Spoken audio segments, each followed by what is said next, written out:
Hello friends, કેમ છો બધા? આઈ હોપ બધા મજામાં જ હશો. જય શ્રી કૃષ્ણ, જય મુરલીધર બધાને. હું છું પ્રિયા અને પ્રિયાસ કુકિંગમાં તમારા બધાનું સ્વાગત છે. હવે રાજસ્થાની એકદમ નવીન રીતે ભીંડાનું શાક કેવી રીતે બનાવવું, ચલો આગળ મુજબ વિડીયો જોઈએ, જે એકદમ યુનિક છે. તો વિડીયોને બિલકુલ પણ સ્કીપ કર્યા વગર અંત સુધી જુઓ. અને તમે જો મારી ચેનલ પર પહેલીવાર હોય તો લાઈક અને સબસ્ક્રાઈબ કરવાનું ભૂલતા નહીં. અને હા, વિડીયોને એક લાઈક ચોક્કસ કરી દેજો. તો ચલો આગળ મુજબ જોઈએ. આપણે અહીંયા 2 થી 3 વખત સરખી રીતે ભીંડા છે એને ધોઈ અને લઈ લીધેલા છે. તો સૌથી પહેલાં આપણે ભીંડા છે એને સમારીને તૈયાર કરી લઈએ. તો ઉપરની ટોપલી અને નીચેનો ભાગ આ રીતે આપણે સૌથી પહેલાં છે એ અલગ કરી અને એક ભીંડામાંથી આપણે 4 ચીર છે એ કરી અને તમને જે પ્રમાણે ખાવાની ઈચ્છા હોય એ પ્રમાણે આપણે સમારી અને તૈયાર કરી લઈશું. એક ભીંડામાંથી 4 ભાગ આ રીતે આપણે કરી અને તૈયાર કરી લઈએ.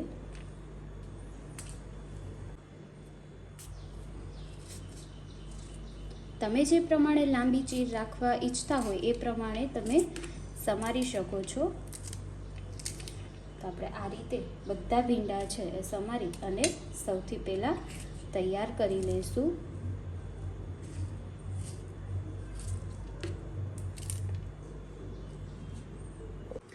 આ રીતે આપણે બધા ભીંડા સમારી અને તૈયાર કરી લીધેલા છે. ત્યારબાદ મેં અહીંયા 2 નંગ ડુંગળી લીધેલી છે, જેને પણ આ રીતે પતલી પતલી લાંબી સ્લાઇસમાં સમારીને તૈયાર છે. એક મીડિયમ નંગનું બટેટું, જેને આ રીતે પતલી સ્લાઇસમાં સમારાઈ લીધેલું છે. અને અડધું નંગ છે એ ટમેટું લીધેલું છે, જેને પણ આપણે સમારી લીધેલું છે. તો આપણે શાક બનાવવા માટેની બધી જ સબ્જી છે એ તૈયાર છે. તો ચલો આગળ વધીએ શાક બનાવવાની પ્રોસિજર તરફ. શાક બનાવવા માટે મેં અહીંયા એક કઢાઈ છે એ લઈ લીધેલી છે અને 1/3 કપ જેટલું છે એ મેં અહીંયા તેલ લીધેલું છે. તો સૌથી પહેલાં આપણે તેલને છે એ ગરમ થવા દઈએ. તો આપણું તેલ જે છે એ પણ ગરમ થઈ ગયેલું છે. તો 1 ચમચી આપણે એમાં જીરું ઉમેરી દઈએ. ત્યારબાદ આપણી જે સમારેલી ડુંગળી છે સૌથી પહેલાં એને ઉમેરી દઈએ અને એને થોડી વાર માટે સાંતળવા દઈશું.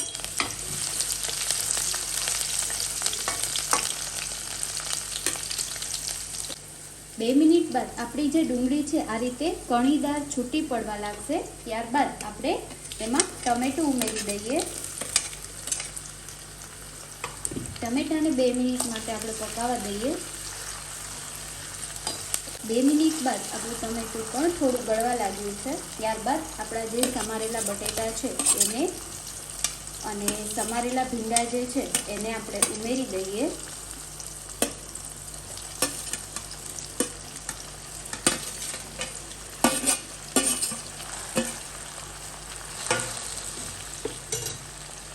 ત્યારબાદ શાકના સ્વાદ અનુસાર છે આપણે અહીંયા નમક ઉમેરી દઈશું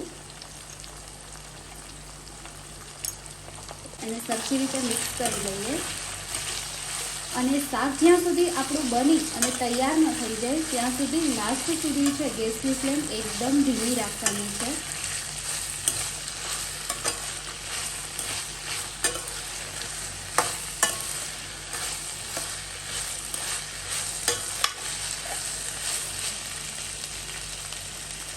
હવે એને એક ઢાંકણ ઢાંકી અને 5 થી 7 મિનિટ માટે છે એ પકાવવા દઈશું. હવે આપણું 5 થી 7 મિનિટ શાક છે પાકે છે ત્યાં એના માટે ચટણી બનાવીને તૈયાર કરી લઈએ. તો મેં અહીંયા 17 થી 20 નંગ જેટલું સૂકેલું છે એ લસણ લીધેલું છે. તો સૌથી પહેલાં આને વાટી લઈએ. આપણું લસણ છે એ વાટી અને તૈયાર છે. તો હવે એમાં શાક માટેના મસાલા ઉમેરી દઈએ. સૌથી પહેલાં અડધી ચમચી હળદર. હવે આપણે શાકમાં જેટલા મસાલા લાલ મરચું પાવડરને ઉમેરવાના છે એ બધી સબ્જીની જગ્યાએ આપણે ચટણીમાં જ વાટેલા લસણમાં છે એ આપણે ઉમેરી દેવાના છે. તો તમે જે પ્રમાણે તીખું ખાઈ શકતા હોય એ પ્રમાણે લાલ મરચું પાવડર ઉમેરી શકો છો. 1 ચમચી ગરમ મસાલો, 1 ટમેટાનું ફાડું જેને આપણે આમાં સુધારી અને ઉમેરી દઈશું. અડધું ટમેટું આપણું વટાઈ ગયેલું છે. તો હવે આ બધાને સરખી રીતે વાટી અને તૈયાર કરી લઈએ. તો આપણી ચટણી છે એ પણ ટમેટું નાખી અને આ રીતે વાટીને તૈયાર કરી લીધેલી છે. હવે 7 મિનિટ જેવું થઈ ગયું છે, તો આપણે આપણું શાક છે એને જોઈ લઈએ.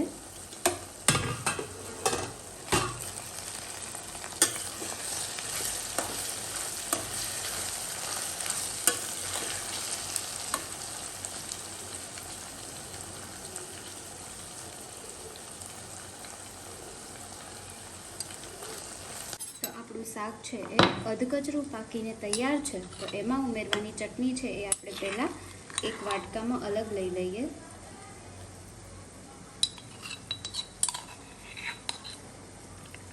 હવે શાક માટેની ચટણી આ થોડી કડક હોય છે, એટલે એને આપણે ઉપર પાથરવાની છે.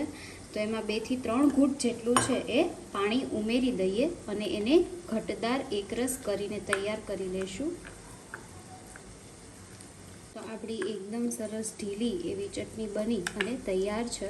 હવે આપણું અધકચરા પાકી ગયેલા શાકની ઉપર આ બનાવેલી ચટણી છે એ આ રીતે પાથરી દેવાની છે.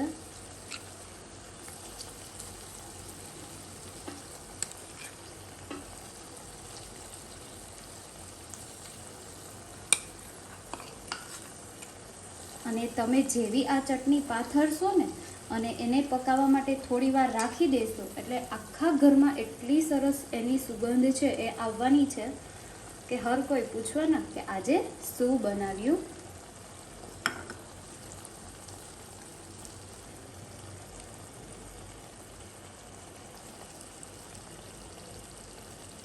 હવે એને ઢાંકી અને 3 થી 4 મિનિટ માટે પકાવવા દઈએ. હવે આપણી 3 થી 4 મિનિટ જેવું છે એ થઈ ગયું છે અને ચટણી પણ તમે જોઈ શકો છો એનો આકાર છે એ બદલી ગયો છે. તો હવે એને આપણે શાકમાં મિક્સ કરી દઈએ.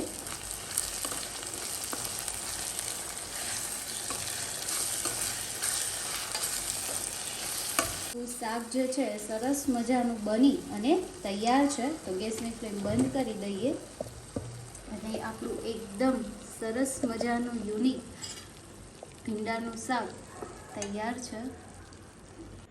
તો તમને આ યુનિક રીતે ભીંડાના શાકની રેસીપી કેવી લાગી મને કમેન્ટ ચોક્કસ કરજો. અને તમે મારો વિડીયો કયા ગામ કે શહેરમાંથી જોવો છો એ પણ કમેન્ટ કરજો. અને હા, વિડીયો જોઈ લીધો હોય તો લાઈક ચોક્કસ કરી દેજો. અને જો તમે મારી ચેનલ પર પહેલીવાર હોય ને તો બેલ આઇકોન દબાવવાનું બિલકુલ પણ ન ભૂલતા, જેથી આવનારી દરેક નોટિફિકેશન તમને તુરંત જ મળતી રહે. અને તમારા ફ્રેન્ડ્સ અને ફેમિલી મેમ્બરને પણ શેર કરો, જેથી એ પણ પરિચિત બને. ધન્યવાદ. Thank you for watching.